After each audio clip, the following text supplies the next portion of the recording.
Hi hello ദേവൂസ് the ജ്യൂസിൻ്റെ പുതിയൊരു വീഡിയോയിലേക്ക് എല്ലാ കൂട്ടുകാർക്കും സ്വാഗതം.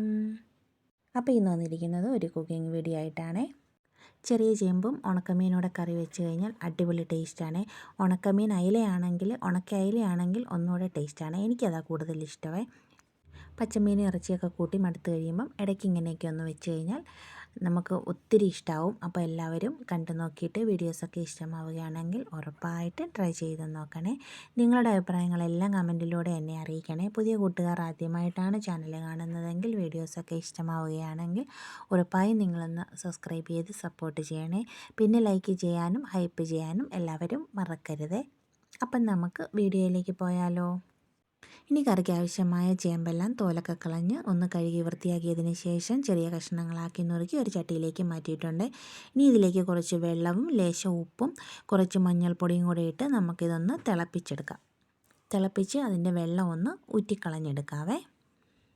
ചേമ്പ് അവിടെ ഇരുന്ന് തിളയ്ക്കുമ്പോഴത്തേക്കും നമുക്ക് അതിലേക്ക് ഇടാനായിട്ട് ഉള്ള ഉണക്കമീനൊക്കെ ഒന്ന് വൃത്തിയാക്കി എടുത്തുകൊണ്ട് വരാം.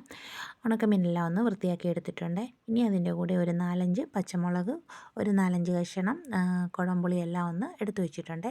ഇനി ചേമ്പെല്ലാം തിളച്ച് അതിൻ്റെ വെള്ളം എല്ലാം ഊറ്റിയതിന് ശേഷം നമുക്ക് അതിലേക്ക് ഇത് ഇട്ട് കൊടുക്കാം. അപ്പോൾ നമ്മൾ തിളയ്ക്കാൻ വെച്ചിരുന്ന ചേമ്പ് തിളച്ച് കിട്ടിയിട്ടുണ്ട്. അതിൻ്റെ വെള്ളം എല്ലാം ഒന്ന് ഊറ്റിക്കളഞ്ഞതിന് ശേഷം അതിലേക്ക് നമുക്ക് ആവശ്യത്തിന് കറിവേപ്പില ഇട്ട് കൊടുക്കാവേ. കറിവേപ്പിലയെല്ലാം ഇട്ട് കൊടുത്തതിന് ശേഷം നമ്മൾ കഴുകി വൃത്തിയാക്കി വെച്ചിരിക്കുന്ന ഉണക്കമീൻ ഇട്ട് കൊടുക്കുന്നുണ്ട്. അതിൻ്റെ കൂടെ തന്നെ നമ്മൾ എടുത്ത് വെച്ചിരിക്കുന്ന പുളിയും പച്ചമുളകും എല്ലാം ഒന്ന് ഇട്ട് കൊടുക്കുന്നുണ്ട്. ഇനി ഇതിൻ്റെ കൂടെ ചേർത്ത് കൊടുക്കുന്ന പൊടി ഐറ്റങ്ങളായ മുളക് പൊടി, മല്ലിപ്പൊടി, മഞ്ഞൾപ്പൊടിയാണ്. നമ്മൾ നേരത്തെ മഞ്ഞൾപ്പൊടി ഇട്ട് കൊടുത്തതുകൊണ്ട് ലേശം മഞ്ഞൾപ്പൊടി ഇട്ട് കൊടുത്താൽ മതിയെ. പിന്നെ ഇതിനാവശ്യമായിട്ടുള്ള മുളക് പൊടി 2 ടേബിൾ സ്പൂൺ, മല്ലിപ്പൊടി, കുറച്ച് വെള്ളവും കൂടെ ഒഴിച്ച്, ഉപ്പ് ഇപ്പോൾ ഇടണ്ട, പിന്നീട് തിളച്ച് കഴിഞ്ഞ് നോക്കിയിട്ട് ഉപ്പിട്ടാൽ മതിയെ. എല്ലാം കൂടെ ഒന്ന് മിക്സ് ചെയ്തതിന് ശേഷം നന്നായിട്ടൊന്ന് തിളപ്പിച്ച് വറ്റിച്ചെടുക്കാം. ഇനി ഇതിവിടെ നിന്ന് തിളയ്ക്കുമ്പോഴത്തേക്കും നമുക്ക് ഇതിനായിട്ടൊരു അരപ്പ് തയ്യാറാക്കാവേ. അതിനായിട്ട് ഒരു അരമുറി തേങ്ങ ഒന്ന് ചിരകിയെടുത്തിട്ടുണ്ട്. അതിൻ്റെ കൂടെ ഒരു 4 കഷ്ണം ചെറിയ ഉള്ളിയും കൂടെ ഇട്ട് കൊടുക്കുന്നുണ്ട്. ഇനി ഇത് നല്ലപോലെ നമുക്ക് മിക്സിയുടെ ജാറിലിട്ടൊന്ന് അരച്ചെടുത്തുകൊണ്ട് വരാം. അപ്പോഴത്തേക്കും നമ്മുടെ ഉണക്കമീനൊക്കെ ഒന്ന് തിളച്ച് കുറുകി വറ്റിയിട്ടുണ്ട്. ഇനി ഇതിലേക്ക് നമുക്ക് അരച്ച് വെച്ചിരിക്കുന്ന അരപ്പ് ചേർത്ത് കൊടുത്ത് നന്നായിട്ടൊന്ന് മിക്സ് ചെയ്തതിന് ശേഷം കുറച്ച് വെള്ളം കൂടെ ഒഴിച്ച് കൊടുക്കാവേ. എന്നിട്ട് നന്നായിട്ടൊന്ന് തിളപ്പിച്ചെടുക്കാം.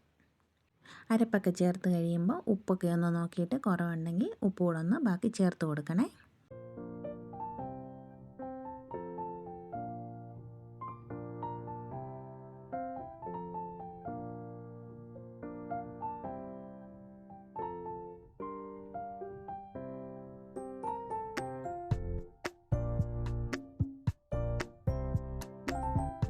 അപ്പോൾ നമ്മുടെ കറിയെല്ലാം ഒന്ന് തിളച്ച് കുറുകി വന്നിട്ടുണ്ട്. ഇനി ഇതിലേക്ക് നമുക്ക് കടുക് പൊട്ടിക്കുക. അതിനായിട്ട് വറ്റൽമുളക്, കറിവേപ്പില, ചെറിയ ഉള്ളി എല്ലാം ഒന്ന് അരിഞ്ഞെടുത്ത് മൂപ്പിച്ചതിന് ശേഷം കറിയിലേക്ക് ഒഴിച്ചു കൊടുത്ത് നന്നായിട്ട് മിക്സ് ചെയ്തെടുക്കാം.